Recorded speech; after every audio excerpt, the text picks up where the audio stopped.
Imagine you're a high-value enemy commander, miles away from any known battlefield. You think you're safe. But 50,000 feet above, something is watching you.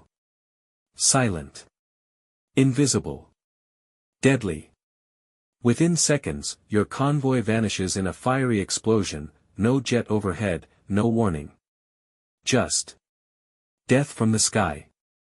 Welcome to the terrifying precision of the MQ-9 Reaper, the hunter-killer drone that changed modern warfare forever. This is Machine Squad, where we dive deep into the deadliest tech on the modern battlefield. Today, we're taking you inside the Reaper, a drone that doesn't just spy. It strikes with unmatched precision. From its secret missions over enemy territory, to its role in eliminating some of the world's most dangerous terrorists. The MQ-9 isn't just a drone. It's an assassin in the sky. Stay with us, because what you're about to learn might just change how you see the future of combat.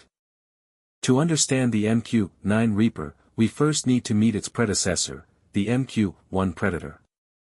Back in the late 1990s, the U.S. Air Force was experimenting with unmanned aircraft for surveillance. The Predator was a quiet observer, until it got teeth. It was modified to carry Hellfire missiles, making it the first drone to fire in combat. But it had limitations: short endurance, low speed, and limited payload. That's where the Reaper was born.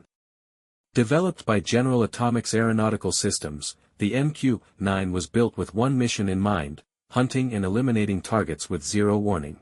Bigger, faster, deadlier, the Reaper took everything the Predator was, and evolved it into something far more dangerous.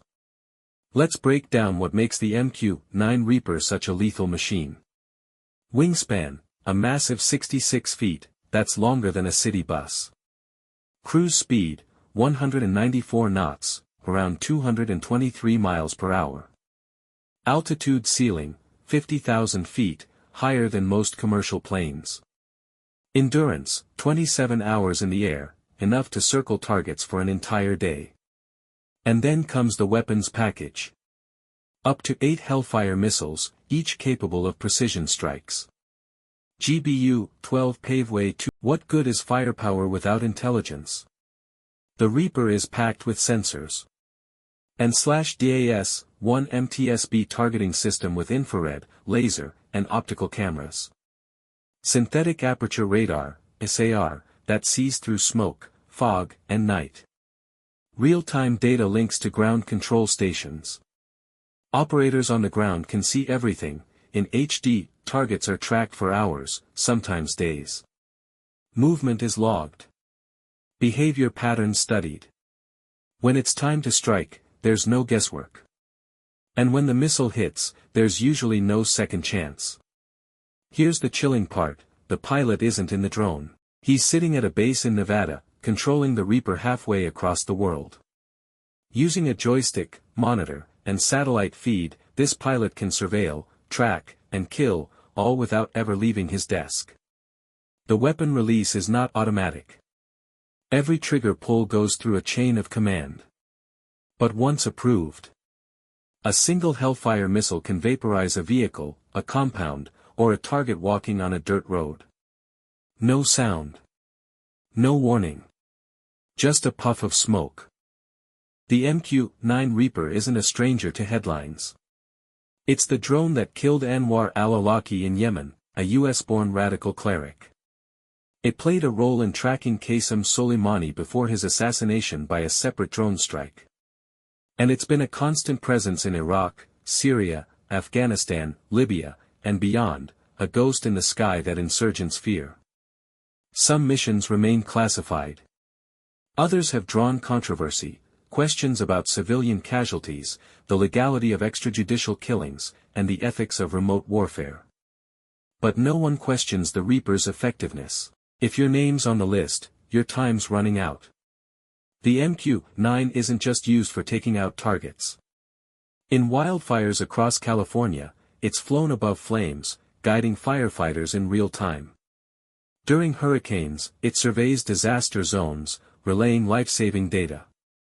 In the search for missing persons, the Reaper can scan vast areas faster than any helicopter.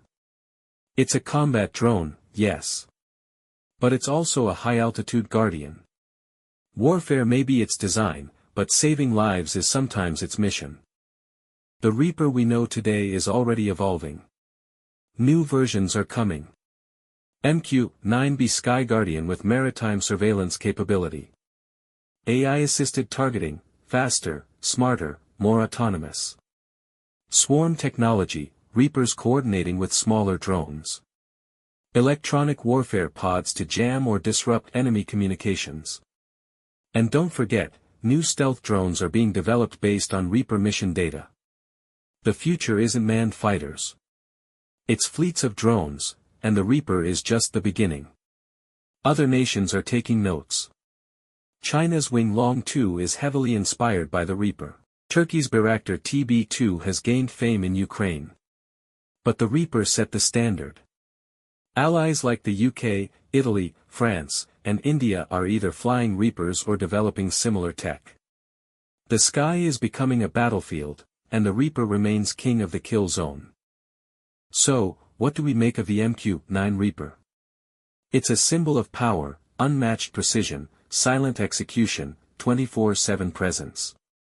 But it also raises questions. Can remote warfare ever be truly ethical? Should machines be allowed to make kill decisions? What happens when these technologies fall into the wrong hands? One thing is certain, as long as there are threats in the world, something will be watching. High above, without mercy, without fear. And its name is Reaper. If you found this breakdown of the MQ-9 Reaper intense, hit that like button and subscribe to Machine Squad for more deep dives into modern warfare tech. Got a weapon system you want us to cover next? Drop it in the comments. Until next time, stay sharp, stay tactical.